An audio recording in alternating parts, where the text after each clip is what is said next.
Tembakan jarak jauh Brigade Slavia Rusia terekam menghancurkan benteng-benteng tentara Ukraina di Avdiivka. Rekamannya beredar di Telegram pada Senin, 8 Mei 2023. Dalam keterangan unggahan disebutkan, tank meluncurkan tembakan dari jarak jauh dan tampak tepat mengenai sasaran dari benteng di bangunan hingga parit. Sehingga tank Brigade Slavia ke-1 mendukung kemajuan pasukan Rusia di Avdiivka.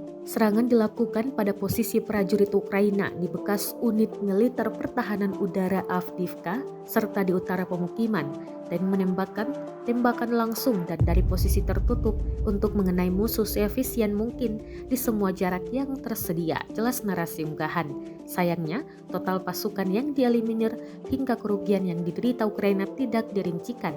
Kendati demikian, rekamannya telah menuai berbagai komentar dari warganet.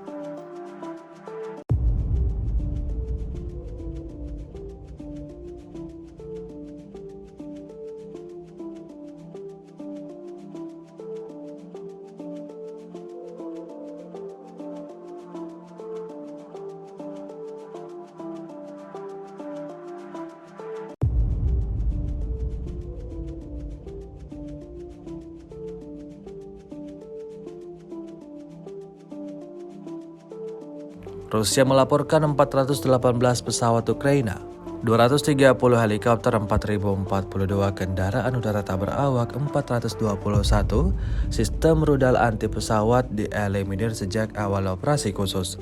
Sementara itu dari kubu Kiev, Kementerian Pertahanan Ukraina melaporkan 660 tentara Rusia dieliminir dalam 24 jam terakhir.